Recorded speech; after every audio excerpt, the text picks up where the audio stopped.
1절과 10절입니다. 자막이 준비됐죠?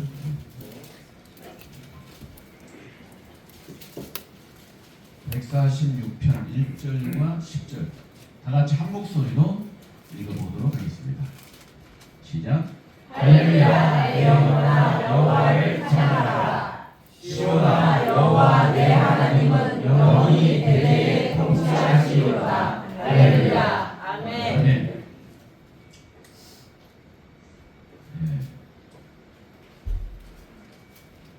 오늘 시편 146편 1절과 10절을 본문으로 해서 할렐루야 그 웅대한 완성이라는 주제로 하나님 말씀을 선포하고자 합니다. 자, 제목이 뭐라고요? 할렐루야 그 웅대한 완성. 네.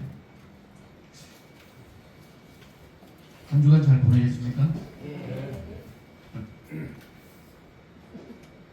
기독교인이든 비기독교인이든 일상적으로 표현을 아주 자주 하게 되는 이 단어 중에 하나가 바로 뭡니까? 네, 할렐루야죠.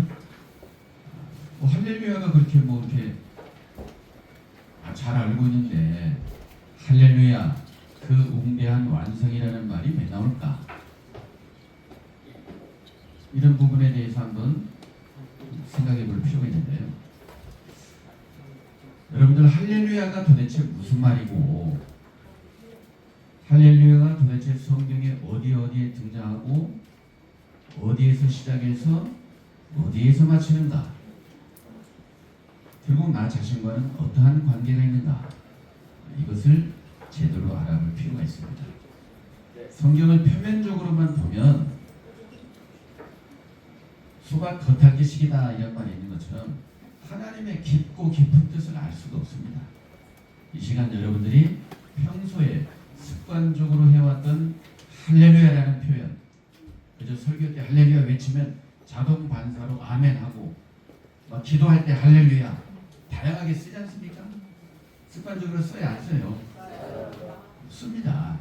그러나 우리가 현재에 사용하고 있는 할렐루야가 틀렸다는 게 아니라 그렇게 가볍게 판단하고 사용할 성질의 것이 아니다.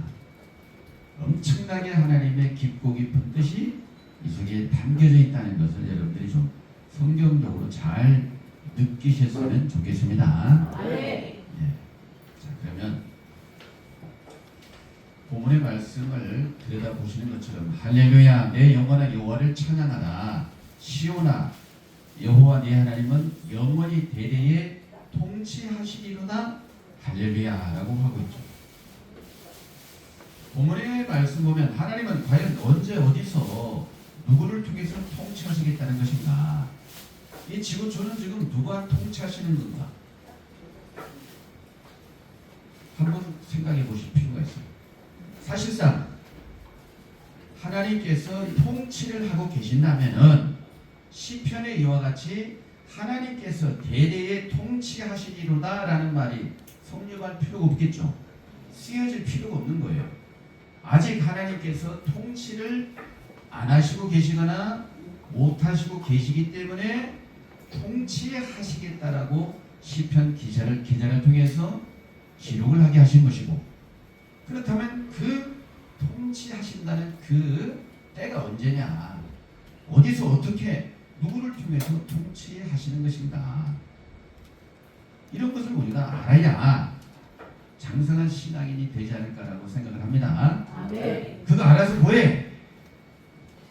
우리는 지금 예수님을 구주로 시인하고 있기 때문에 예수님을 구주로 시인하고 초보적인 신앙에 머무를 것은 아니고요. 예수님을 믿는 사람 중에 정말 하나님이 인정하고 예수님께서 인정하실 정도로 장성했으면 좋겠습니다. 네. 하나님은 그리스도의 장성한 분량에 이르기까지 충만하기를 원한다고 되어 있잖아요. 그래서 이제까지의 생각했던 할렐루야하고 성경에서 말씀하시는 할렐루야는 차원이 다릅니다. 그래서 한번 생각해 보자는 거죠.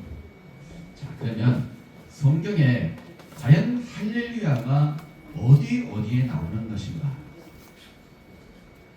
그냥 창세기부터 요한계시록까지 할렐루야가 두루두루 골고루 나오는 것인가? 여러분들 굉장히 중요한 문제예요. 할렐루야는 구약에는 딱 한 군데, 신약 성서에도 딱 한 군데밖에 없어요. 이런 얘기를 평소에 여러분들이 과연 듣고 계실까? 이 시간을 통해서 왜 구약에 한 군데, 신약에 한 군데밖에 없을까? 그러한 하나님의 깊고 깊은 사연을 아셔야 될 줄로 믿습니다. 네. 할렐루야는 구약 성경 시편에밖에 없어요. 신약 성경에는 많은 사람이 관심이 있든 없든 요한계시록밖에 할렐루야가 없어요. 처음 들어봅니까? 늘 들어보십니까? 처음 들어보시죠? 저도 이 설교는 아마 처음일 겁니다. 할렐루야가 그토록 중요하거든요. 왜 그토록 많은 곳에 있지만 구약에는 시편에밖에 없고 몇 번은 나오느냐? 24번이 나옵니다. 23번. 시편에는 23번. 그러니까 할렐루야라는 정확한 단어죠. 의미상의 할렐루야가 아니라 정확한 할렐루야가 23번이 언급되고 있고요. 신약 성경의 요한계시록에 그토록 많은 사람이 별 관심도 없고 터부시하고 있는 요한계시록에 딱 4구절이 나와요. 계시록 그것도 1장에 계속 나오는 게 아니라 19장에 딱 4번이 나와요. 왜 이런 구체적인 말씀을 드리느냐? 이런 걸 알아야 우리의 생각이 커지는 것입니다. 아멘. 예수 내구주, 이건 기본적인 사항이에요. 예수 내구주니까 이런 것을 알아야 되는 거예요. 예수 내구주니까 다 됐어. 이건 마귀의 속임수예요. 그런 말에 감동을 받거나 은혜 받으면 안 되고, 그건 기본적인 요소고, 예수 믿으니까 이 깊고 깊은 사연을 알아야 될 필요가 있다. 자, 그렇다면 할렐루야가 과연 무슨 뜻일까? 할렐루야는 아시다시피 히브리어죠. 이 합성어입니다. 두 개의 단어가 하나가 되어 있는 합성어예요. 그러면 좀 구체적으로 표현한다면 할렐루야 하게 되면, 할렐루는 뭐냐? 할랄의 결국 명령의 복수형 명령이라고 표현하고 있다는 거죠. 그래서 한마디로 말하면 찬양하라. 찬양하라인데 혼자 찬양하는 게 아니라 여럿이, 복수, 수많은 사람에게 이제 찬양하라는 의미가 있고요. 야는 뭐냐? 하나님의 이름이 뭐죠? 여호와 하나님 아니겠습니까? 여호와, 그 하나님의 이름을 야훼, 이것을 축약해서 야라고 하는 거예요. 야, 그러니까 함부로 하면 안 되겠죠? 하나님의 이름을 축약한 거예요. 그래서 할렐루야 하게 되면 하나님은 우주 만물을 경영하시고 창조하신 분이죠. 창조주이시잖아요. 그렇게 위대한 분을 우리가 찬양해야 되는 거 아니겠습니까?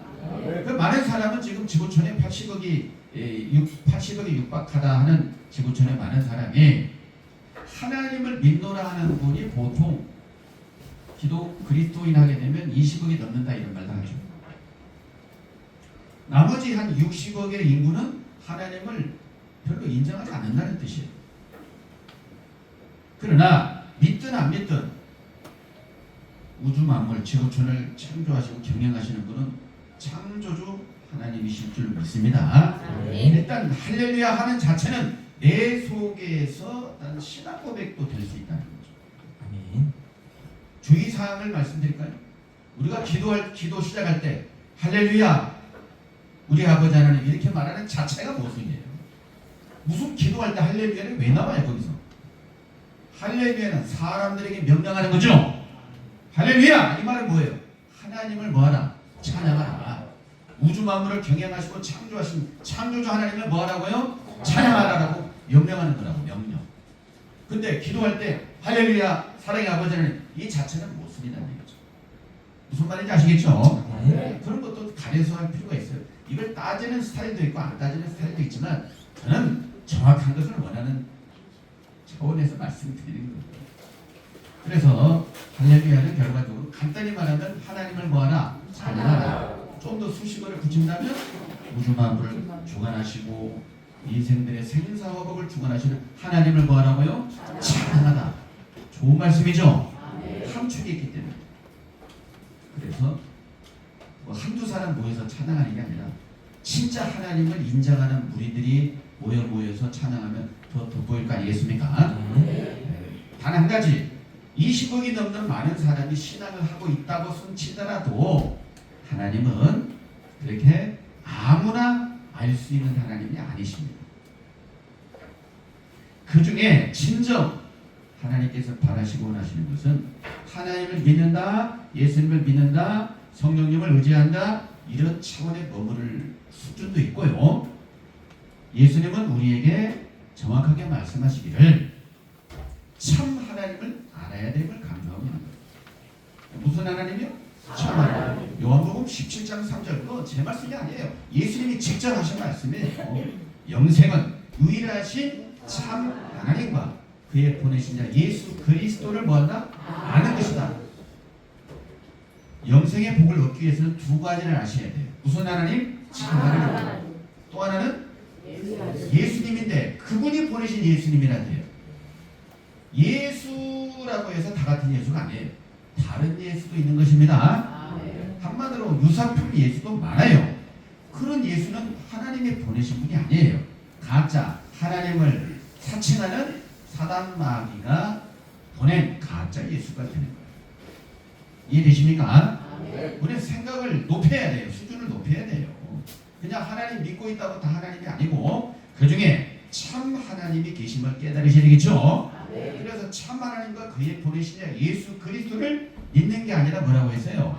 아는 것이다 했다는 자체는 안다는 게 쉬운 것이 아니죠. 쉬운 게 아니에요. 그래서 알기 위해서는 내가 알지 못한다 그러면 거기서 실망할 게 아니라 배우면 되는 거 아니겠습니까? 참 하나님 단어 자체가 생소해요. 속으로 그럴 거야 아마. 아니 무슨 하나님 중에 뭐 참 하나님 어디가 있어요? 그게 어디가 있어요? 그러면 뭐 17장 3절을 들이대야 되겠죠. 참 하나님이 생소하다. 이 자체는 내가 아직도 참 하나님과 거리가 멀다 가깝다. 멀다는 뜻 아니겠습니까? 이게 회개거리죠. 하나님을 믿는다 큰 소리 칠 게 아니라 참 하나님이라는 단어 자체가 생소하다. 이것은 아직도 변방에서 헤매고 있고 변두리에서 자기 딴에 신앙하는 거예요. 이런 말씀이 약이 되시기 바랍니다. 성경은 민감합니다. 획을 이루는 역사예요. 획. 단어를 이루는 건 당연한 것이고 1.1 획을 이루는 게 하나님 역사 아니겠습니까? 그러니까 민감해야 돼요? 그냥 그러려니 해야 됩니까? 민감해야죠. 우리는 예수님을 제대로 믿기 위해서 이런 말씀 드리는 거 아니겠습니까? 그래서 기왕이면 바른 신앙을 하고 인정받는 신앙하는 게 더 중요한 거예요. 20억 부러울 거 하나도 없어요. 참 하나님을 모르는 소인이 없어요. 허울 좋은 신앙인 겁니다. 이런 말씀이 여러분들에게 고급진 말씀으로 다가오시기 바랍니다. 평생 신앙하면서 이런 말씀을 얼마나 들어봤는지 한번 생각을 해보세요. 그래서 참 하나님은 아무나 알 수 있는 게 아니거든요. 아는 사람만 아는 거예요. 한마디로. 이해되십니까? 도자 말씀 드립니다만은 참 하나님 단어가 생소하다. 이건 회개거리예요. 나는 아직 하나님을 믿고 있다 하지만 너무 멀었구나. 그리고 그 하나님이 참 하나님의 보내신 예수 그리스도를 진짜 나름대로 믿는다 큰 소리 칠 게 아니라 제대로 알고 있느냐 이걸 검증해야 되겠죠. 네, 그렇습니다. 그래서 그렇게 생각하시고 그래서 할렐루야라는 것은 그저 감탄사나 자기 감정에 우러나가지고 표현하는 그런 표현이 아닌 거예요. 할렐루야라는 그 의미는 진짜 하나님의 역사를 축약하고 우리에게 어마어마한 메시지를 던져주는 엄청난 표현이다. 좀 더 이제 구체적으로 좀 알아보도록 하겠습니다. 알아보실 준비 됐습니까? 네. 뭐 할렐루야 가볍게 생각하면 아무것도 아닐 수 있지만 원래 제 눈의 안경이 제 눈의 안경. 자기 눈에 보는 게 다라고 생각해요. 하지만 성경은 그렇게 간단한 게 아니다. 그래서 이제 그 할렐루야라는 그 부분에 대해서 한번 생각해 보자는 거죠. 성경 시편에 아까 나온다고 했는데요. 아까 몇 번 나온다고 했죠? 시편에 몇 번? 23번. 요한계시록에 4번. 신기하죠? 딱 두 군데밖에 안 나와요. 이 얘기 진짜 새겨 들으셔야 돼요. 한마디로 말하면 시편에서 할렐루야를 외치고 계시록에서 결국 결과를 매는 거예요. 오늘 제목이 뭐라고 했어요? 할렐루야 그 웅대한, 우람하고 큰 게 웅대한 거예요. 웅대한 완성. 한마디로 할렐루야는 계시록 시대에 완성되는 거예요. 이해됩니까? 시편은 외치고 있어요. 나름대로 사건에 대해서 하나님을 찬양하고 참여하는 걸 외치고 있지만 시편은 또 하나의 예언적인 요소가 있는 겁니다. 시편은 단순히 감상하라고 주신 말씀이 아니라 예언적인 의미가 있다는 걸 깨달으셔야 되겠죠? 네. 예를 들어서 시편 22편에 보게 되면 개들이 나를 에워싸고 그런 말도 있죠. 속옷을 제비 뽑나이다 이런 말도 있죠. 갑자기 다윗이 썩인 쎘는데 도대체 갑자기 무슨 속옷을 나눠 별 생각 다 하겠지만 알고 보니까 예언이었다는 말이죠. 네. 요한복음 19장에 이루어졌잖아요. 이렇게 시편은 예언인 거예요. 시편을 우습게 보시면 안 되고 심지어 메시아를 통해서 제자가 배반할 것에 대한 예언도 있었죠. 잘 아실 겁니다. 시편 41편 9절의 말씀 되는 거죠. 나의 신뢰하는 바, 나의 떡을 먹던 나의 가까운 친구가 내 발꿈치를 들었나이다 그런 말도 있죠. 있어요 없어요? 알고 보니까 그 발꿈치를 든 존재가 나타나고 보니까 누구였어요? 나의 신뢰하는 바라는 말은 기록할 때는 다윗의 신뢰하는 바, 다윗의 떡을 먹던 다윗의 가까운 친구 이렇게 이해를 하겠지만 그건 예언이었단 말이에요. 이루어지고 보니까 1000년 만에 이루어지고 보니까 나의 신뢰하는 바는 결과적으로 나가 누구예요? 그분이 예수님이셨다는 거죠. 예수님의 신뢰하는 바, 예수님의 떡을 먹던 예수님의 가까운 친구가 발꿈치를 들었다. 그게 알고 보니까 누구였습니까? 가룟 유다로 나타나게 된 거잖아요. 이렇게 성경은 섬세하게 정확하게 이루어집니다. 노스트라다무스 예언을 기다리고 궁금해하고 그런 사람의 심리가 있는가 하면 하나님은 이미 어마어마한 예언을 하시고 어마어마하게 이루셨다는 것을 인정해야 되겠죠. 어디 감히 노스트라다무스 그런 사람에게 이 성경의 역사를 비교하겠습니까? 생각을 바르게 가지는 게 좋겠습니다. 그래서 할렐루야 첫 단어는 바로 시편 104편 35절의 말씀이 나옵니다.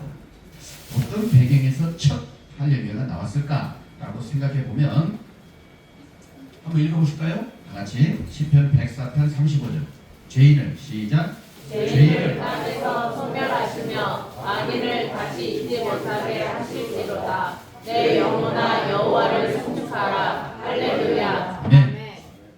시편에 나오죠.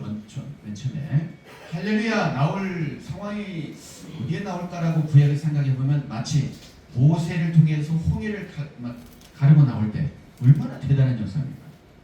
홍해에 이 물이 갈라지는 어마어마한 일.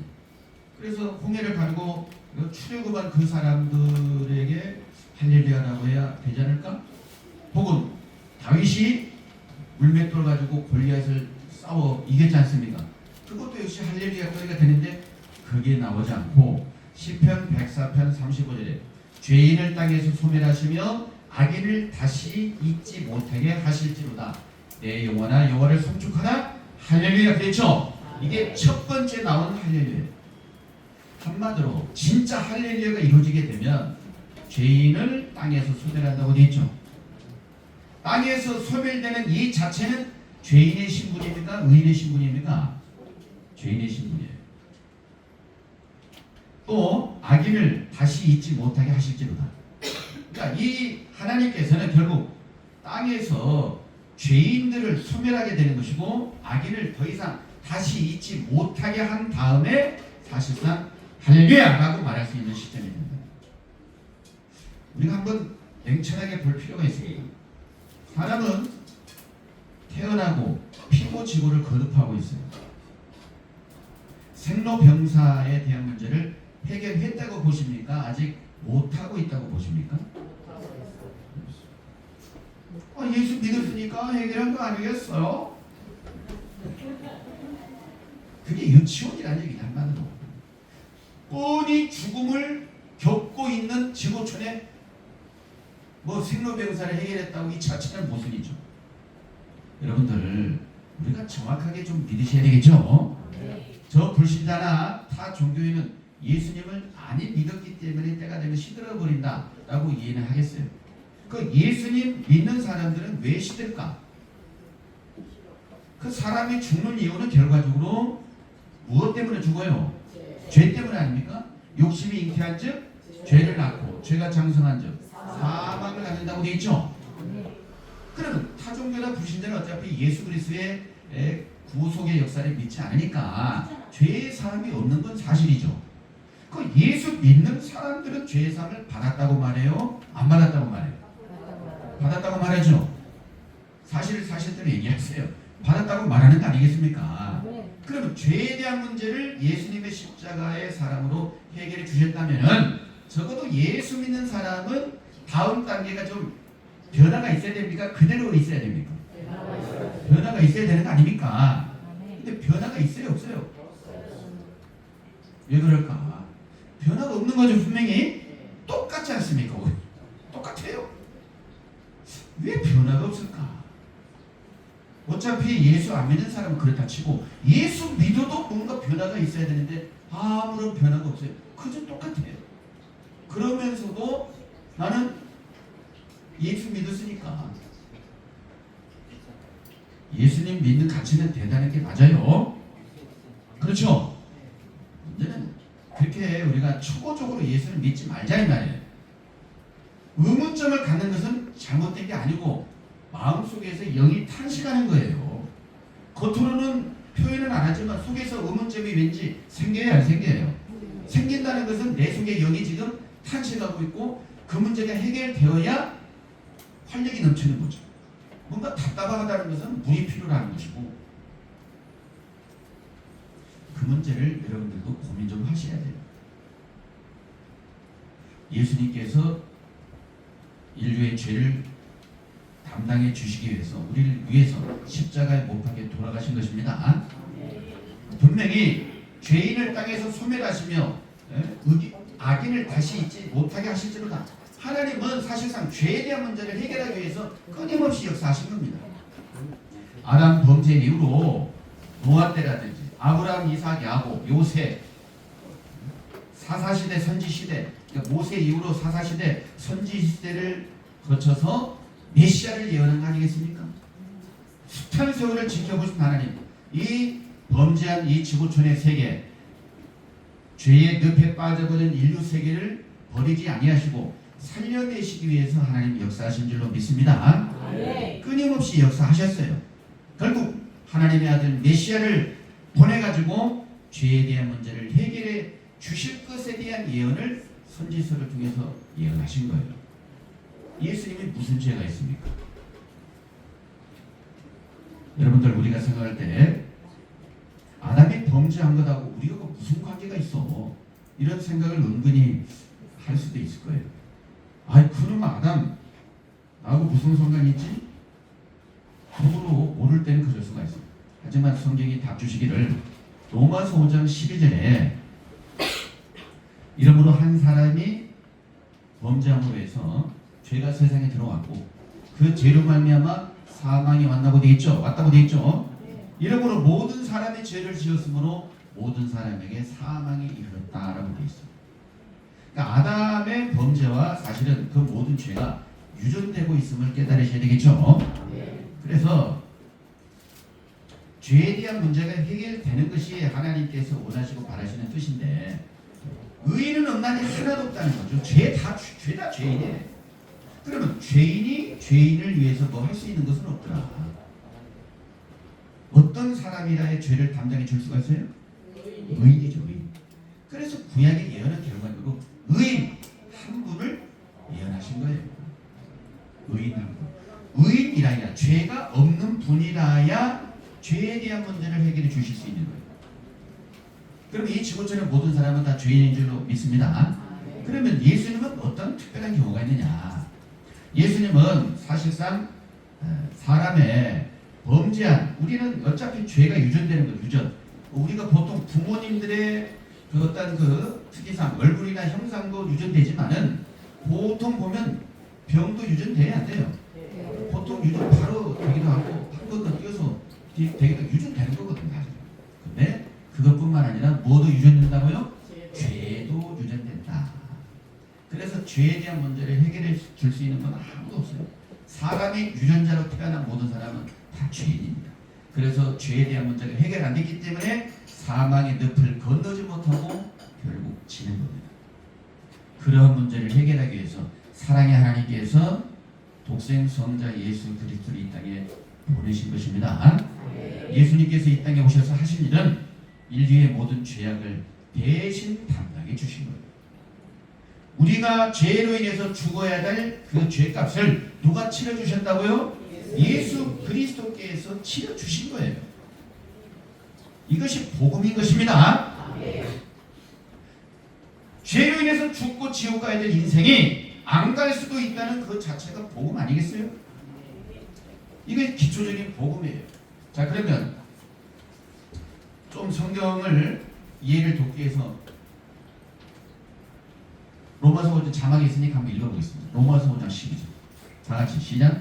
이러므로 한 사람으로 말미암아 죄가 세상에 들어오고 죄로 말미암아 사망이 왔나니 이와 같이 모든 사람이 죄를 지었으므로 사망이 모든 사람에게 이르렀느니라. 아멘. 설명드린 바와 같습니다. 그래서 하나님은 사랑을 우리가 사랑의 하나님이다 하는 것처럼 사랑을 실천하신 분이 하나님이고 어떤 사랑을 실천하시는가? 요한일서 4장 10절입니다. 다 같이 시작. 사랑은 여기 있으니 우리가 하나님을 사랑한 것이 아니요 오직 하나님이 우리를 사랑하사 우리 죄를 위하여 화목제로 그 아들을 보내셨음이니라. 아멘. 하나님과 우리가 에덴 동산 범죄하기 이전 상태에서는 교통했고 하나가 된 상태예요. 하지만 이 먹지 말라고 했던 선악과를 먹음으로 말미암아 하나님과 사람 사이는 단절이 됐고 원수가 되어버린 거예요. 원수, 왼수가 되어버린 거죠. 맞습니까?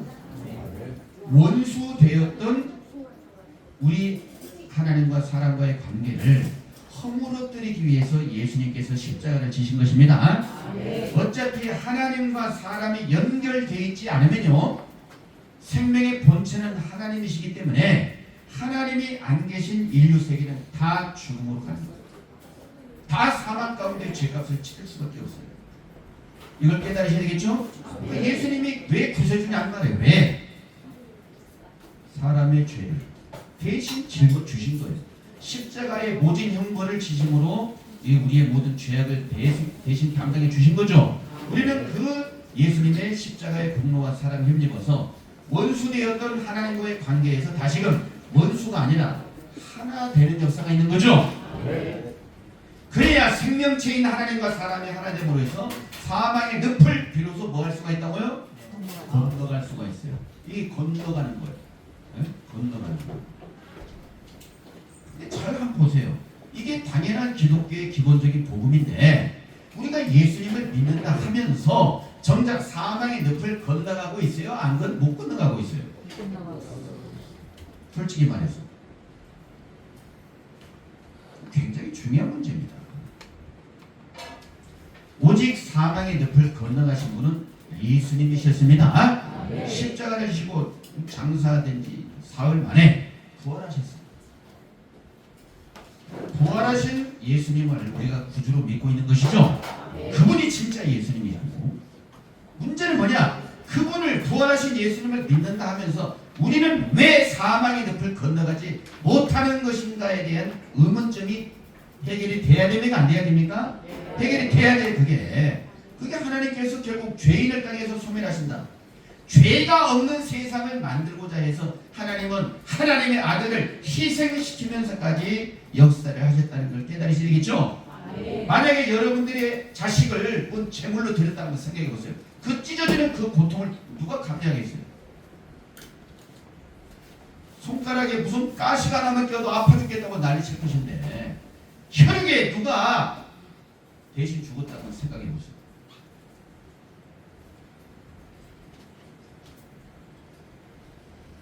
그래서 하나님은 죄를 완전히 이 땅에서 소멸하시는 역사를 하시는 겁니다. 그래서 죄는 오직 예수 그리스도의 보혈로만 해결되는 거예요. 보혈. 주의 보혈 능력이 있다. 주의 피 믿고 찬양 부르지 않습니까?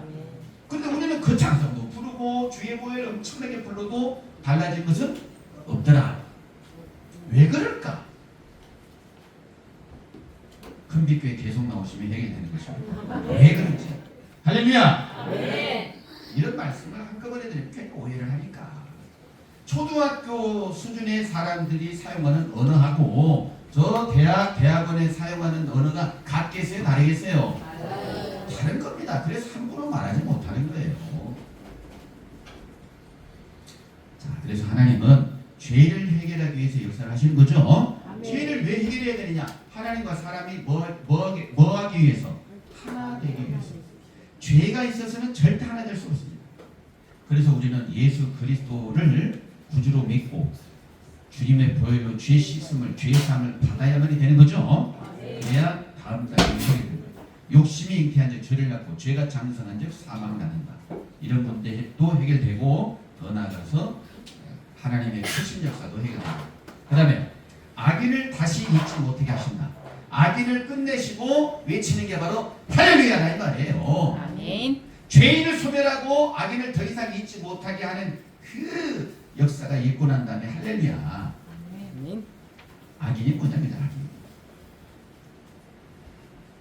이 모든 게 사실은 예언입니다. 감상하는 것도 있겠지만 왜 예언인가는 끝을 보시면 돼요. 끝. 드라마도 끝을 보셔야 되겠죠. 네. 하나님의 역사도 시편만 보고 끝날 게 아니라 어디까지 봐야 된다고요? 요한 계시록까지 봐야. 거기가 드라마의 끝이에요. 하나님의 대화 드라마의 끝. 그것도 모르고 뭐 하나님의 역사 안다. 그건 지가 부분이죠.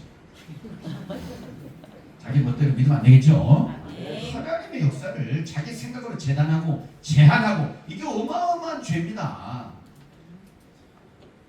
죄는 눈물 콧물 흘리면서 회개하는 그런 죄도 있지만 정작 죄는 그런 죄 자체를 몰라요. 아니 하나님의 말씀 예수 그리스도의 계시가 요한계시록까지 있는데 계시록은 필요 없는 책이라고 간주하는 이 자체가 죄악이다 죄가 아니다. 그 자체가 어마어마한 산더미보다 우주보다 큰 죄가 그런 거예요. 그런 죄 자체를 몰라요. 어떻게 초등학교 수준이 대학교 수준 알겠냐 이 말이에요. 아셔야 되겠죠? 아멘. 우리는 자꾸 성장이 되셔야 되겠죠? 아멘. 사람 많이 모이는 게 중요한 게 아니에요. 알토란 신앙인이 되시는 의미가 있지. 아무리 뭐 어마어마하게 뭔 소용이 있어요. 알곡 신앙인이 되셔야 될 줄을 믿습니다. 아멘. 그래서 악인을 다시 잊지 못하게 하신다. 악인이 뭐냐 이죠? 악의 개념을 깨달으셔야 됩니다. 아멘. 하나님은 이 지구촌이 악인이 되었지만 죄인이 되었지만 그런 사람을 살려내기 위해서 지금도 역사하시는 겁니다. 그래서 예배는 우리의 악된 모습, 우리의 죄악된 모습을 씻어내기 위해서 제사를 드리는 겁니다. 이 시간에 무슨 폼질려고 오는 게 아니고요. 사람 새기려고 예배 드리고 오는 게 아니라 하나님 앞에 제물이 돼가지고 하나님 앞에 제사를 올려야 되겠죠? 또한 단에서 내리는 그 말씀 하나, 한 구절 한 구절 이 성경 말씀을 통해서 하나님의 메시지가 증거됨으로 해서 결국 우리의 뭐가 씻어져요? 죄가 씻어지고 악이 사해지고 그래서 새 사람 되는 거예요. 그럼 왜 수요일에 와야 되느냐?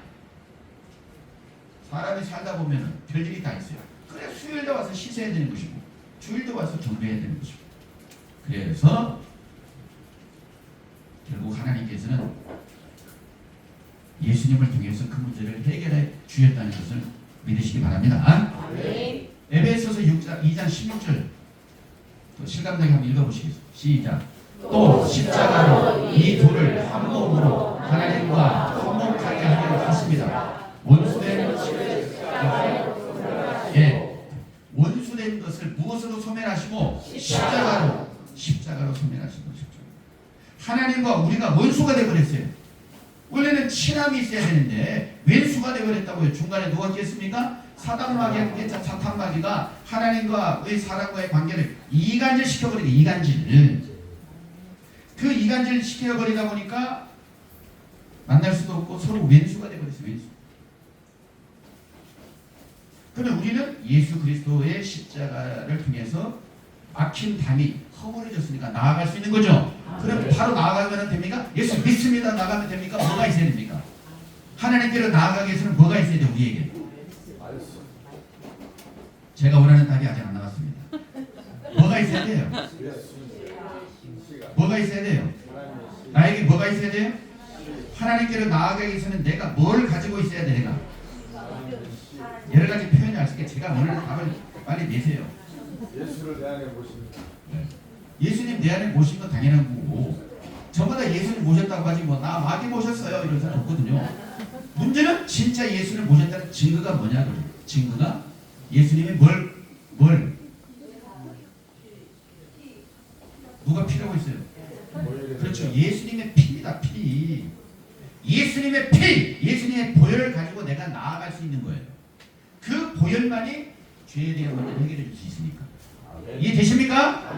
그런데 저마다 생각하기를 예수 믿습니다. 이런 강의할 게 많아요. 너무나 드릴 말씀이 많은데 오해를 한 게 너무 많아요. 예수 믿는 건 대단한 가치가 있어요. 하지만 보혈이 뭐냐는 말이에요. 보혈이 바로 피 아닙니까? 피. 보혈이 피인데 문제는 성경에서 피를 뭐라고 했는지 깨달으셔야 되겠죠? 계시록 19장 13절에 피 뿌린 옷을 입었는데 하나님의 말씀이라 칭했다 이런 말씀이 있는 겁니다. 그러니까 하나님의 말씀을 성경에서 피라고 하는 거예요. 찬송 주의 보혈 능력이 있도다 주의 피 믿고 나의 죄를 씻기는 예수의 피밖에 없네. 이런 찬송을 부르는 것도 의미가 있어요. 하지만 그것은 피가 아닙니다. 그건 향이에요. 향. 우리가 기도는 곡조 있는 기도를 하지 않습니까? 그건 향을 뿌리는 거지 피를 뿌리는 게 아니에요. 그러니까 하나님의 말씀의 본질을 찾아가는 게 우리의 마음에다가 피를 뿌리는 역사가 있는 줄로 믿습니다. 그래서 악인을 제한다. 그래서 근본적으로 성경에서는 아셔야 됩니다. 이거 집중하고 있습니까? 이 시간 되면 벌써 왜 이렇게 길어지지? 하면서 딱 감이 왔어요. 그러나 할 건 아셔야 돼요. 성경에서 선과 악의 개념을 깨달으셔야 되겠죠? 도덕적인, 윤리적인, 사회적인 통념하에 선과 악은 세상도 아는 거고 성경 안에 들어와서 선과 악은 누구냐? 첫째, 하나님이 선입니다. 반대로 악은 누구예요? 악의 축은 사탄 마귀가 악의 축이에요. 증거 구절은 누가복음 18장 19절에 선한 선생님이요 하나님이 선이에요. 하나님이 선이라고. 반대로 사단 마귀가 악이에요. 악한 자의 마음은 사단의 역사를 따라 사록 2장 9절에 사탄 마귀가 악이라고. 그러면 잘 들어보세요. 하나님이 세운 지도자가 선입니다. 나는 선한 목자다. 실감 나십니까? 괜히 내가 뭐 그런 게 아니에요. 선한 목자. 이 독사의 자식들아 너희는 악하니 어떻게 선한 말을 쓰냐. 악한 자가 누구예요? 사탄이 세운 지도자. 사탄이 세운 목자가 악이에요. 아셔야 되겠죠? 이런 고급진 말씀을 잘 깨달으셔야 됩니다. 성경적인 거예요. 제 얘기가 아니고. 이 바쁜 시간에 성경 구절까지 얘기하는 것은 오해를 없게 하기 위해서 드리는 말씀이에요. 마태복음 12장 30절에 그런 말씀도 있고 그 다음에 하나님이 세운 지도자의 말씀이 선입니다. 사단 마귀가 보낸 지도자의 말 그 자체가 악이라고요. 하나님이 세운 지도자의 말은 생명을 주는 생명과 진리라고 표현한다면 사탄이 보낸 자의 말은 사람을 죽여 살려요. 영을 죽입니다. 그건 하나님인 채 포장하는 거지. 예수님인 채 포장하고 성령님인 채 포장하는 거예요. 나머지 안 믿는 사람은 말할 거 없어요. 안 믿는데 그 자체가 이미 정죄의 대상인데 믿어도 잘 믿어야 되겠죠. 그러나 이 지구촌에 잘 믿는 사람 별로 없습니다. 할 말을 해야죠. 제대로 믿는다는 자체는 성경 기준밖에 없어요. 근데 많은 사람은 거짓말을 하면서도 성경인체하는 거예요. 성경 본문을 가지고 엉터리 해석하는 자체가 그게 선악과입니다. 선과 악이 섞인 거. 근데 독인 줄 모르고 다 먹어요. 독일 줄 모르고 은혜 받았어요. 11조 100만 원, 2천만 원 해버리겠어요 하면서 막 엄청나게. 네? 하나님이 세운 지도자의 말 자체가 참 포도주예요. 사단 마귀의 그 지도자의 말 자체가 들포도주고 때로는 음행의 포도주입니다. 둘 다 마시면 취하게 돼 있어요. 안 취하면은 좀 거시기한 사람이에요. 포도주를 마시면도 안 취해. 이건 술이 센 게 아니라 이미 이상해져가지고 감이 없는 소리야. 참 포도주 마시고 취해야 되겠죠? 네. 마음이 뛰어야 되고 뭐 흥분이 돼야 돼요. 아무리 엄청난 말씀을 해도 그래서 어쩌라고 이래버린 사람은 제가 볼 때 좀 거시기합니다. 들포도주 마셔도 취합니다. 여러분들 분명히 아셔야 술 취한 사람은 엄청나게 막 평소에 조용했던 사람도 술만 들어가면은 막 하면서 막 담대해지잖아요. 문제는 참 포도주 생명의 말씀을 듣고 취해야 되겠죠. 근데 너무나 많은 사람이 거짓말 듣고 은혜 받아가지고 헛된 신앙하는 경우가 많더라. 네, 그렇게 생각하시고 그래 참 포도주 마신 사람이 성도고 그 사람이 의인이라고 칭해 주는 것입니다. 반대로 거짓 지도자, 거짓말을 선포하는 사람의 말을 믿고 따라가는 교인 자체가 악인이라고요. 이해되십니까? 예수 믿는다고 큰소리 치지 말고 진짜 진리를 바탕으로 믿는지 거짓말이 진리인 양 속아가지고 믿는지 진단할 때가 왔단 말이에요. 그래서 진짜 하나님께서 통치하는 시점은 요한계시록 시점인 것입니다. 그 부분을 확인해 보자는 거죠. 시간 관계상 계시록 19장 넘어가보세요. 자, 19장 1절, 3절, 4절, 6절에 계시록 할렐루야가 4번 나오는데요. 19장 1절 보세요. 19장 1절. 다 같이 읽어봅니다. 시작. 이후에 내가 들으니 하늘에 허다한 무리의 큰 음성 같은 것이 있어 할렐루야 부흥과 영광과 능력이 우리 하나님께 있도다. 자, 바로 보세요. 19장 1절. 2일 후에란 말이 나오죠. 2일 후에 자막 다시 보여주세요. 2일 후에 내가 들으니 하늘에 허다한 무리의 큰 음성 같은 것이 있어 가로되 할렐루야 하면서 구원과 영광과 능력이 우리 하나님께 도다 그랬죠. 이 자체 그냥 할렐루야 구원과 영광과 능력이 우리 하나님께 도다 이렇게 읽은 성질의 것이 아니라고요. 지금 허다한 무리가 뭐였습니까? 한두 사람 뭐였습니까? 허다한 무리가 셀 수 없을 정도로 많은 사람이 모여서 그래서 아까 말씀드렸죠. 할렐루야라는 것은 단수형 찬양하라는 게 아니라 복수형 어마어마하게 많은 사람들이 모인 그곳에 할렐루야라고 선포하는 거예요. 비로소 할렐루야 완성은 계시록입니다. 할렐루야 풍년에 전부 다 전치부처래. 교회마다 할렐루야 할렐루야 할렐루야 할렐루야 할렐루야 풍년은 풍년인데 풍요 속의 빈곤 엄청나게 많은데 알맹이가 없더라.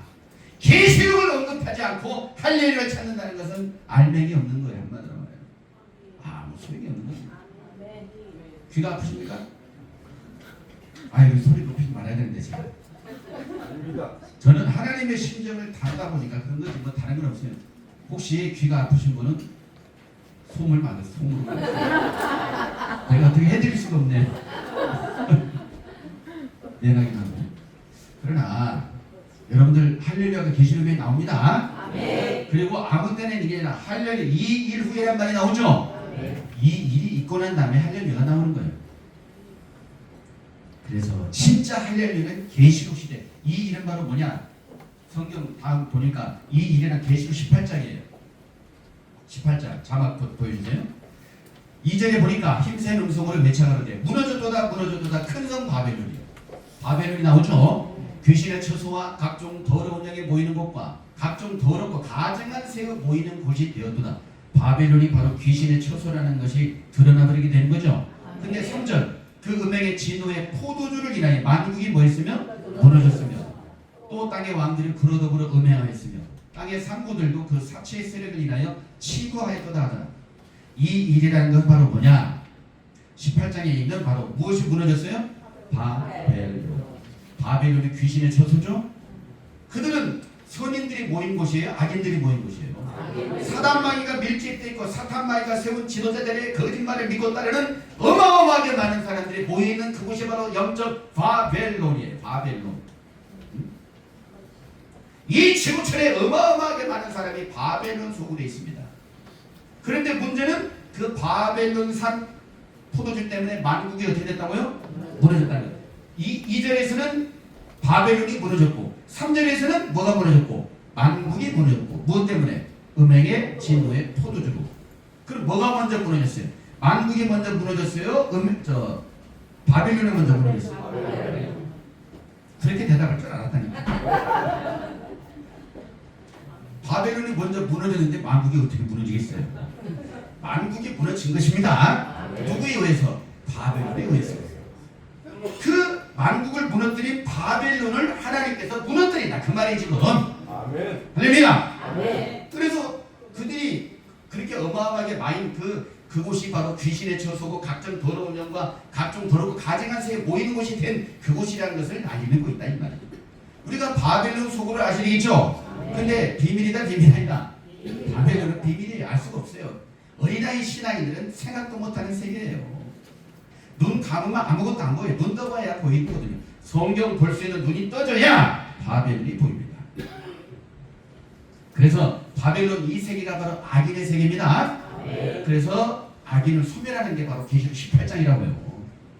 그런 일이 있고 난 다음에 비로소 할렐루야가 나왔어요 안 나왔어요? 나왔잖아요. 그래 나온 거예요. 그래서 자, 다음 그래서 하나님은 18장 4절에 보니까 바벨론 또 내가 들으니 하늘로서 다른 음성이 나서 가로되 내 백성아 거기서 나와 그의 죄에 참여하지 말고 그의 받을 재앙을 받지 말라 그랬죠. 바벨론 속에서 뭐하라고요? 근데 많은 사람은 바벨론 자체가 몰라 뭔 말인지. 그 말은 결국 내가 어디에 속했다는 증거예요. 바벨론에 속했다는 증거예요. 이것도 고급진 말씀입니다. 큰빛교회에서만 들을 수 있는 말씀이 아닐까. 무슨 말인지 모르면 계속 나오시면 알아듣습니다. 걱정할 것은 없어요. 자, 그래서 시간이 많이 가는데요. 여러분들이 12시만 되면 끝내달라고 하는 마음이 불끈 솟아오르죠. 저는 일부러 길게 하는 게 아니라 너무나 이제 좀 마무리하겠습니다. 지금. 그래서 하나님께서는 애통하는 심정으로 바벨론 소굴에 나온 사람을 불러내고 빼내기를 원하십니다. 자, 자막 보세요. 넘겨주세요. 자막을.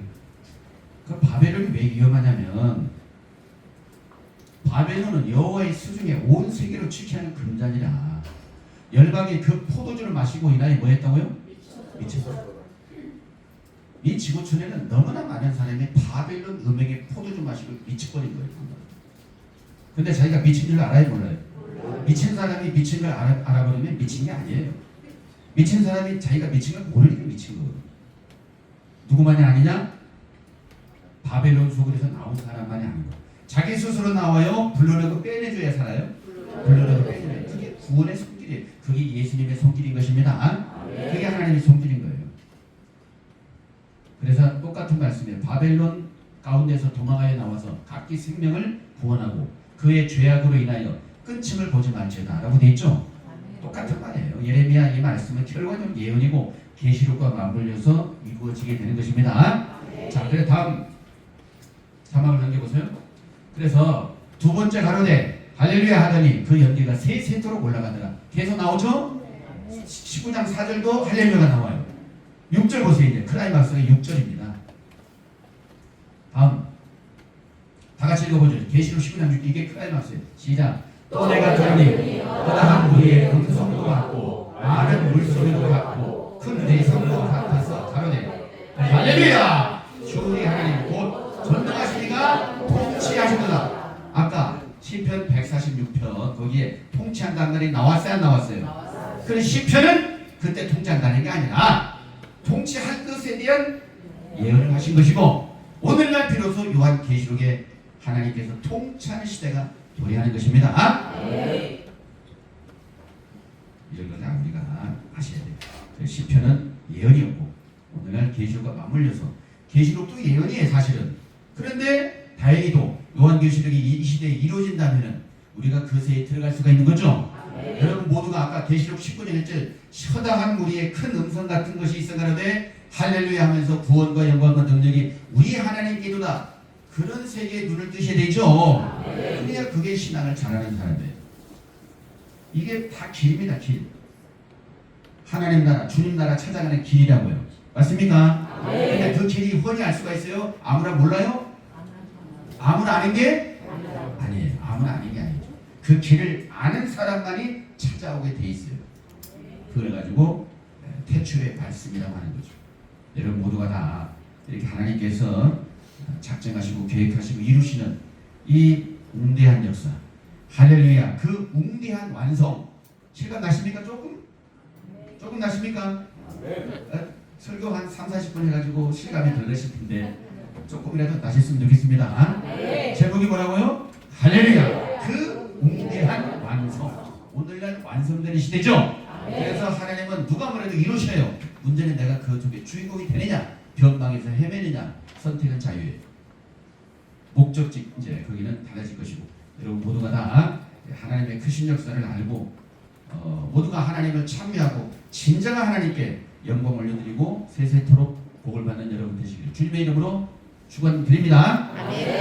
기도하시겠습니다. 사랑해 주님 감사합니다.